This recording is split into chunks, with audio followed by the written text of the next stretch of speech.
بسم اللہ الرحمن الرحیم۔ ہومیوپیتھی اینڈ سائیکالوجی میں آج ایک خاص قسم کا ہم ڈر کہہ لیں، احساس کہہ لیں،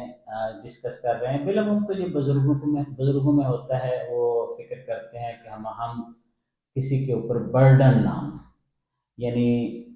ایسا بھی ہوتا ہے کہ بزرگ ماں باپ اپنے بچوں کے پاس نہیں ٹھہرتے یا آتے جاتے نہیں ہیں کہ ہماری وجہ سے ان کی روٹین ڈسٹرب ہوتی ہے، ان کا خرچہ بڑھ جاتا ہے، ان کو اٹھنا بیٹھنا ڈسٹرب ہو جاتا ہے۔ دیکھیں پھر ہمیں انہیں علیحدہ کمرہ دینا پڑتا ہے، پھر اے سی ایک کمرے میں ہے تو اس کمرے میں ہم سو جاتے ہیں، یا اس طرح کی بہت ساری سوچیں ان کو آ سکتی ہیں یا آتی ہیں۔ ایک تو یہ کیفیت ہوتی ہے۔ دوسرا یہ ہوتا ہے کہ ماں باپ میں سے ایک اگر دنیا سے چلا جائے، اگر ماں چلی گئی تو باپ کو یہ فکر بہت زیادہ ہوتی ہے، کیونکہ وہ اپنی مسز سے تو کھل کے فرینکلی سب کچھ کہہ رہا ہوتا ہے، جو بھی کہنا ہوتا ہے، اپنی ذمہ داریاں، اپنے مسائل، اب اس کو کہنا، ریکویسٹ کرنا بہت مشکل لگتا ہے۔ اسی طرح والدہ ہے تو پھر وہ پیسوں کے معاملے میں بھی سوچتی ہے کہ مہنگائی اتنی ہے، بائی دا وے بھی کسی نے بات کر دی کہ بہت خرچے ہو گئے ہیں، فیسیں بڑھ گئی ہیں، مثال کے طور پر پیٹرول بڑھ گیا ہے، بجلی بہت زیادہ بڑھ گئی ہے۔ تو یہ لوگ بزرگ جو ہوتے ہیں یہ حساس ہوتے ہیں، یہ بہت اچھے ہوتے ہیں، یہ ڈگنیفائڈ ہوتے ہیں، یہ جسے کہتے ہیں نا وزادار ہوتے ہیں، اور یہ پھر نہیں اپنے آپ کو مصیبت میں ڈالے رکھیں گے، تکلیف میں ڈالے رکھیں گے، لیکن بچوں سے فائدہ اٹھائیں گے نہیں، جو کہ بچے خوشی دل سے بھی بعض اوقات دینا چاہتے ہوتے ہیں۔ ہوتا کیا ہے، ان کی جرنی ہوتی ہے، انہوں نے دیکھا ہوتا ہے کہ فلاں کے بچے یوں کر رہے تھے، یا کسی زمانے میں کوئی بات ایسی آئی تھی، بیٹے نے، بیٹی نے، بہو نے کہا تھا دیکھیں جی وہ ان کے سب کچھ ٹھیک چل رہا تھا، یہ ادھر چلے گئے تو ان کا تو سارا کا سارا مسئلہ ڈسٹرب ہو گیا، یہ یوں ہو گیا۔ اس طرح باتیں انہوں نے کسی نہ کسی انداز سے سنی ہوتی ہیں، اور وہ ان کو ظاہر ذہن میں چپک جاتی ہیں۔ برڈن کی ایک فیلنگ آتی ہے کہ میں برڈن ہوں ان کے اوپر۔ اچھا، یہ صرف ماں باپ بچوں کے بھی نہیں ہوتے، اس کے علاوہ بھی مثلا ہمارے بہت سارے پیشنٹس وزادار سلجھے ہوئے بہت ایسے ہوتے ہیں جو کہتے ہیں ڈاکٹر صاحب میں نہیں ٹھیک تو نہیں ہوا، ہفتہ 10 دن ایسے گزر گئے، پھر ہم کہتے ہیں بتایا کیوں نہیں آپ نے، پلیز بتاتے تاکہ ہم میڈیسن چینج کرتے یا سمجھتے۔ نہیں، میں سوچا ہے میں خام خواہ آپ کو ڈسٹرب کروں، کچھ دن دیکھ لیتی ہوں، اللہ کرے گا ٹھیک ہو جائے گا۔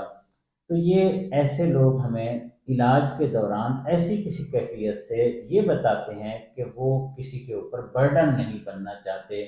وہ خود تکلیف بھگت لیں گے، دوسرے کو ڈسٹرب نہیں کریں گے۔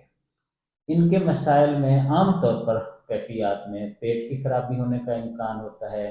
بالعموم ان کو یہ والا معاملہ کہ میں کسی کے اوپر ڈپینڈنٹ نہ ہوں، اس کی وجہ سے اور بہت سارے مسائل یہ بھگتے ہیں۔ سر درد کرتے رہیں گے، بیٹے بیٹی کو یا بہن بھائی کو نہیں بتائیں گے، رات بھر تکلیف بھگتیں گے۔ اسی طرح کوئی جا رہا ہے، اس کے ساتھ گاڑی میں جا سکتے ہیں لیکن نہیں کہیں گے، خود بس ویگن پہ تکلیف بھگتیں گے۔ اس طرح کے بے شمار کام یہ کر رہے ہوتے ہیں، یہ سیلف ڈیپینڈنٹ ہوتے ہیں، یہ بہت اچھے لوگ ہوتے ہیں، لیکن اس کی کاسٹ ان کو پے کرنی پڑتی ہے۔ پھر مسائل جب آتے ہیں تو یہ بہت زیادہ وارد ہو جاتے ہیں۔ جس انسان میں یہ کیفیت بہت زیادہ ہو، اس کے اور بھی مسائل پھر ہوتے ہیں، جیسے میں نے عرض کیا نا، انسان اگر اتنا اچھا ہے اور دوسروں کو تکلیف نہیں دیتا تو اس کی کاسٹ پے کرتا ہے۔ ہومیوپیتھک میڈیسن سے پہلے بلکہ میں بہتر سمجھتا ہوں کہ ہومیوپیتھک ڈاکٹرز کے لیے اور اسٹوڈنٹس کے لیے روبرک بتا دوں تاکہ ان کو آئیڈیا ہو جائے کہ اس کیفیت کو کیسے دیکھنا ہے، اور اس انسان کی اگر آپ یہ وجہ داری، یہ والا معاملہ ٹھیک نہیں کریں گے، بیلنس نہیں کریں گے، اگر وہ اوور ہے، بہت زیادہ ہے، تو وہ اسی طرح اپنے آپ کو تنگ کرتا رہے گا، زج کرتا رہے گا،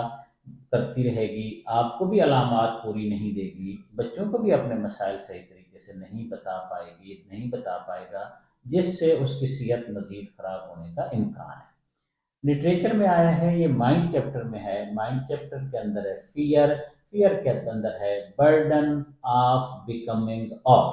اس کی صرف اور صرف ہومیوپیتھی میں ایک میڈیسن ہے، جس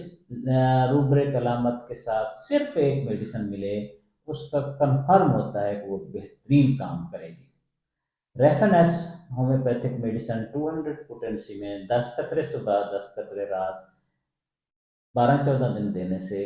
بہت سارے مسائل کے ساتھ یہ والی کیفیت کہ میں کسی پہ برڈن کیوں بنوں، میں کسی پہ بوجھ کیوں بنوں، حالانکہ اس کو اس کا حق حاصل ہوتا ہے، بعض اوقات اللہ رسول نے دیا ہوتا ہے، بعض اوقات سوسائٹی نے دیا ہوتا ہے، بعض اوقات ویسے بھی زندگی کا تقاضا ہوتا ہے۔ جب وہ اس کیفیت سے نکلتا ہے تو اس کے بہت سارے مسائل اور بھی ٹھیک ہونا شروع ہو جاتے ہیں۔ پروردگار ہم سب کو اپنی امان میں رکھے۔ شکریہ۔